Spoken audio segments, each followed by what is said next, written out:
আসসালামু আলাইকুম friends, welcome to my happy family blog. আমি তোমাদের জন্য নিয়ে এসেছি নতুন একটা ব্লগ। সো তোমরা যদি এই ভিডিওটা প্রথম থেকে শেষ পর্যন্ত দেখো, ইনশাল্লাহ তোমাদেরকে ভালো লাগবে। তো আমি ভিডিওটা সন্ধ্যা থেকে শুরু করেছি। আমার ছেলে মেয়েকে ও স্যার পড়াতে এসেছে, তো আমি নিশ্চিন্তে কাজটা শুরু করতে পারলাম। মানে পড়াতে আসলে আমার একটা অনেক শান্তি লাগে, ওরা চুপচাপ পড়া করে, তখন আমি অনেক নিশ্চিন্তে কাজ করতে পারি। তো এদিকে আমি ওয়াশিং মেশিনে কাপড় দিয়ে দিলাম কাচার জন্য, আর কিচেনেও একটু কাজ পড়ে আছে, সেটাও করে নিব।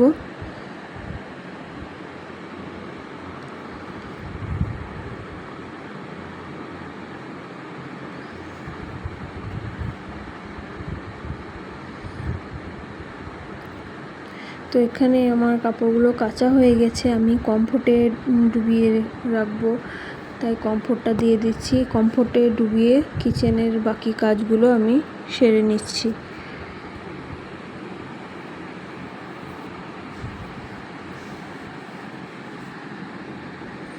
তো এগুলো হচ্ছে দুপুরে আমরা খাওয়া দাওয়া করেছি, তারপরে বেঁচে গেছে যেটা, সেই তরকারিগুলো আমি ফুটিয়ে নিচ্ছি। না হলে তো এখন অনেক গরম, তো রাত 10টা সাড়ে 10টা পর্যন্ত খারাপ হয়ে যাবে। তো এগুলোকে আমি ভালোভাবে গরম করে ফুটিয়ে নিচ্ছি। এটা হচ্ছে ছোলা দিয়ে কলমি শাক, অনেক টেস্টি হয়েছিল। আর এটা তরি দিয়ে আলুর সবজি। আর এখানে যা ভাত আছে, আমাদের রাতে হয়ে যাবে 3 জনের। কিন্তু আমার ছেলে, সে তো রাতে ভাত খাবে না, তো তার জন্য একটা কিছু করে নিব। তো আমার কিচেনে একটু বাসন কোসন ছিল, সেগুলোও ধুয়ে নিলাম। আর সিঙ্কটা পরিষ্কার করে কিচেন একদম চকাচক করে নিয়েছি। আর এই শর্টটা ফ্রিজ থেকে বের করে রেখেছি, অনেকগুলো হয়ে গেছে, ঘি করতে হবে বলে। তো এখনও ডিপ ফ্রিজে রেখেছিলাম, তো এখনও আইস জমে আছে। তো ওটাকে একটু পরেই মিক্সিতে দিয়ে মিক্সি গ্রাইন্ডের জারে ভরে একবার ঘুরিয়ে নেব। এখন আর ঘিটা করব না, ওটা সকালেই করে নেব, অনেক রাত হয়ে গেছে। তো এদিকে প্রায় আধ ঘন্টা মতো হয়ে গিয়েছিল। তো আমি কমফোর্ট থেকে কাপড়গুলো তুলে ড্রাইয়ের ওখানে দিয়ে দিচ্ছি।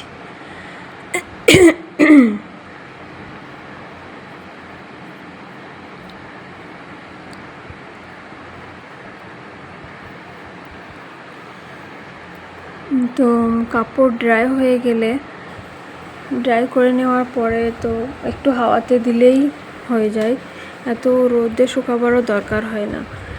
আর এখন তো বর্ষার দিন, ভালো রোদও হচ্ছে না, তো আমি ড্রাই করে রেখে দিলাম, সকালে রোদে দিয়ে দেবো। আর ঈশার নামাজের টাইম হয়ে গেছে, আমি নামাজটা পড়ে নিলাম, আমি এবং আমার মেয়েও নামাজ শিখছে আমার সঙ্গে সঙ্গে। তো আমি নামাজ পড়ে এসে আমার ছেলের জন্য ডিম পরোটা বানাচ্ছি, আমি বেলে দিয়েছি, আমার হাজবেন্ডজি সেঁকে নিচ্ছে। আর আমার ছেলেকে খাইয়ে দিতে হয়, ও নিজে খেতে গেলে অনেক টাইম লাগাবে। তো আমাদের খাওয়া দাওয়ার পরে আমি ওকে খাইয়ে দিচ্ছিলাম, আর সেই ফাঁকে আমার মেয়ে এসে বাসনগুলো ধুচ্ছে। যেহেতু রাতের অনেক বাসন হয়, আমি ওকে ধুতে মানা করি, কিন্তু ধুতে লেগেছে। আর এত সুন্দর কাজ করবে, অনেক বড় মানুষেও ওই রকম পারবে না। তো বাসন ধোয়া তো শুধু নয়, বাসন ধুয়ে আশেপাশে পরিষ্কার করবে, সিঙ্ক পরিষ্কার করবে, তারপরে নিজে হ্যান্ড ওয়াশ করবে ভালো করে, তারপরে যাবে ও। মানে মাশাআল্লাহ, যে কাজটুকু শিখেছে খুব ভালো করেই করে। তারপর এখানে আমি কিছু ড্রাই ফ্রুট নিয়েছি, সেটা ভিজিয়ে দিচ্ছি সকালের জন্য। তো এটাই হচ্ছে আমার কিচেনের লাস্ট কাজ। কিন্তু এখন আমি শুতে পাবো না। আমার ছেলেকে শোবার আগে পুরো শরীরে একবার ক্রিম লাগাতে হয়, তো সেটা লাগিয়ে তবেই আমি শোবো। তো আমি ক্রিম লাগিয়ে শুয়ে পড়েছিলাম। এখন বাজছে রাত 3:07। তো আমি আবার উঠে পড়েছি, কারণ আমি রোজা করব, সেই জন্য সেহরির জন্য উঠে পড়েছি। তো সেহরিতে আমি 2-3টে খাজুর আর একটু ড্রাই ফ্রুট আর একটা কলা খেয়ে আমি আবার শুয়ে পড়েছিলাম। তখন আজান হয়নি ফজরের, সেই জন্য। তারপরে আমি 6টার দিকে উঠে তাড়াতাড়ি করে ফজরের নামাজটা পড়ে নিলাম, এবং নামাজ পড়ার পরে একটু কোরআন শরীফ তেলাওয়াত করে নিলাম, কারণ এই টাইমটা অনেক শান্তির টাইম। ওরাও সবাই ঘুমিয়েছিল, তো আমি এটাই করলাম। তারপরে কিচেনে এলাম। সে কালকে যে ঘিটা বের করে রেখেছিলাম সেটা গলিয়ে ঘি বানিয়ে নিচ্ছি।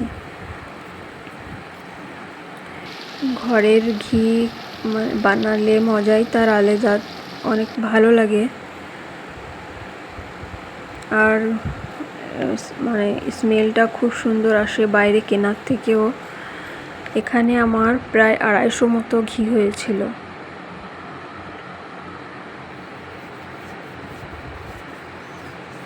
তো আমার ছেলে মেয়ে কেউই সর খেতে পছন্দ করে না, সেই জন্য আমি সরগুলো তুলে তুলেই রেখে দিই। আর আমি তো রোজা করেছি, আর ওদের 3 জনের জন্য, ছেলে মেয়ে হাজব্যান্ডের জন্য 3টে পরোটা করে নিচ্ছি। এটা হচ্ছে দুধ চিনির পরোটা। আমি প্রথমে রুটিটা বেলে নিয়ে পুরা ঘি লাগিয়ে তারপরে আমি চিনি ছড়িয়ে দিয়েছি। তারপরে পাউডার দুধটা ভালো করে ছড়িয়ে নিয়ে এটা বিস্তার করে নিয়ে এবার বেলে নিব।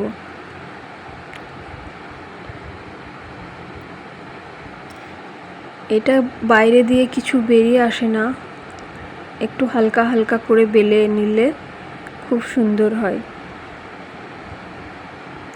তো আমার এখানে পরোটা হয়ে গেছে, তোমরা দেখতে পাচ্ছ কালারটা। আর অনেক সফটও হয় গরমে গরমে, কিন্তু ঠান্ডা হয়ে গেলে একটু শক্ত হয়ে যাবে।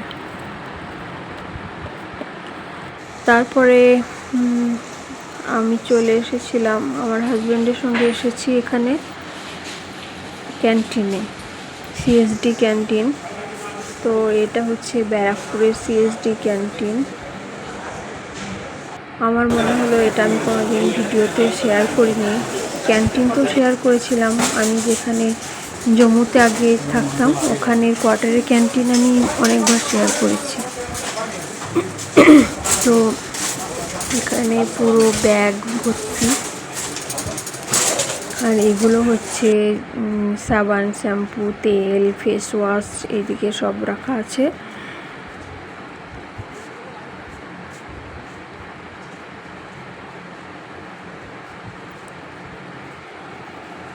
ক্যান্টিনটা তো অনেক বড়, এখানে অনেক দূর দূর থেকেও মানুষ আসে, আর প্রচণ্ড ভিড় হয়। আগে তো যখন কোয়ার্টারে থাকতাম তখন কোয়ার্টারের পাশেই ছিল ক্যান্টিন, কোনো অসুবিধা হতো না, একটা জিনিসের জন্য দরকার হলেও ছুটে চলে যেতাম। তো এখানে ক্যান্টিন আসার আগে অনেকবার ভাবতে হয়, অনেক টাইম লাগবে, সেই জন্য। তো যাই হোক, সব জিনিসগুলো পাওয়া যায়।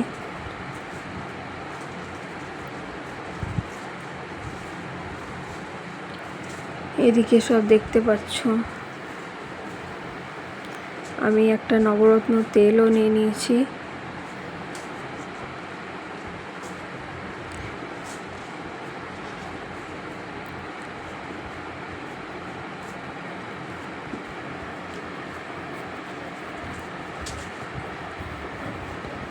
এখানে একজনা গেলে তো অনেক অসুবিধা, ভিমড়ি খেয়ে যাবে। 2 জন গেলে ঠিক আছে।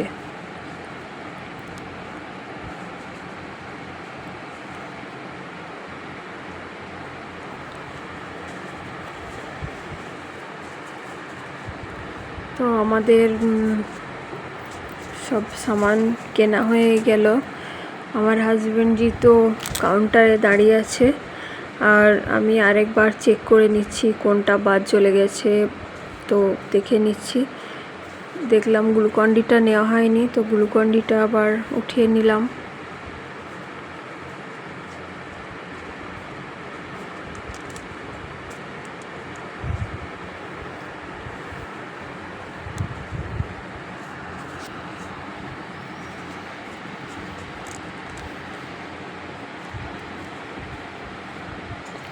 এখানে মানে এক্স সার্ভিসম্যানরাও যায়, তারপরে যারা সার্ভিসের মধ্যে আছে তারাও যেতে পারবেন। তারপরে মানে অনেক বছর আগে রিটায়ার্ড হয়ে এসেছেন ওনারাও সবাই এখানে আসতে পারবেন। শুধু সিভিলিয়ান ছাড়া সবাই আসতে পারবে এখানে। তো অনেক ভিড় হয় সেই জন্য।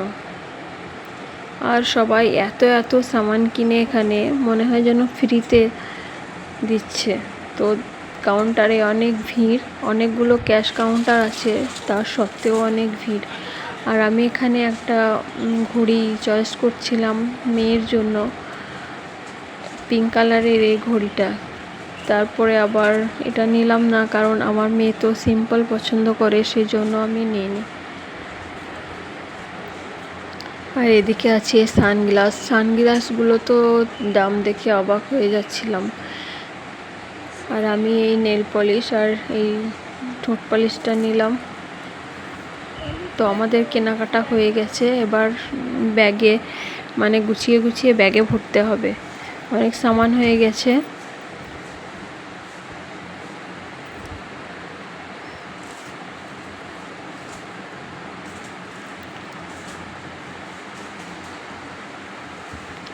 আর এখানে মানে ক্যান্টিন থেকে এটা বাইরে, ক্যান্টিনের বাইরে এসে আমরা সামানগুলো ঠিক করে ভরে নিচ্ছি।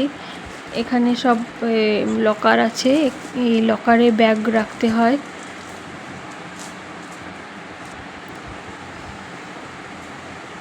এগুলো সব হচ্ছে যে লকার। তারপরে আমি তো রোজা করেছিলাম, তো ঘরে এসে কিছু সবজি টবজি কেটে দিয়েছি। হাজব্যান্ডজি সবজি ভাত রান্না করে নিয়েছেন, আর আমি তারপরে ইফতারটা করে নিলাম। এটা হচ্ছে নেক্সট ডে বিকেলে থেকে আবার ভিডিওটা শুরু করেছি। তো আজকে ছিল আমার ছেলের জন্মদিন, তো ওর জন্য ভাবলাম, পায়েস খেতে অনেক ভালোবাসে আমার ছেলে, তো আমি একটু পায়েস করে নিলাম। আর ওর পাপা একটা কেক নিয়ে এসেছিল, আর এই কিছু চকলেট ফকলেট দিয়ে একটা প্লেটে সাজিয়ে, এখানে আছে সিঙ্গারাও আছে। তো আমরা তো আমার মেয়ের বার্থডেটাও এরকমভাবে সেলিব্রেশন করেছিলাম, কারণ আমরা এতটা বাড়াবাড়ি কিছুই করি না। আমরা নিজেদের চারজনে মিলেই একটা কেক এনে কেটে খেয়ে নিই, ব্যাস এটাই আমাদের বার্থডে। কারণ বাইরের কাউকে দিলে তারা জানবে, তখন আবার গিফট নিয়ে আসবে, অনেক ভালো লাগে না এগুলো। আর আমার ছেলের ফেভারিট হচ্ছে বিরিয়ানি, তো ওর পাপা বিরিয়ানিও নিয়ে এসেছিল।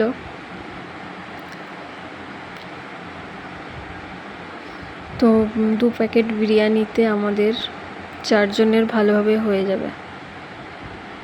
আর এর সঙ্গে একটু দুপুরের ভাতও ছিল, তো আমাদের মিক্স করে খাওয়া হয়ে যাবে। আমরা এখন থাকি হচ্ছে কলকাতার ব্যারাকপুরে, তো ব্যারাকপুরে তো বিরিয়ানি ফেমাস। এখানে একটু ধ্যান দিয়ে দেখো, আমার ছেলেটা বিড়ালকে ধমকাচ্ছে বলে বিড়ালটাও আমার ছেলেকে ধমকাবে। আর আমি ভয়েসটা লাগিয়েছি রাত 3:30-র দিকে, তো আমার গলায় অনেক সমস্যা করেছে, তোমরা একটু অসুবিধা করে দেখে নিও। আর পুরো ভিডিওটা দেখার জন্য ধন্যবাদ। Thanks for watching.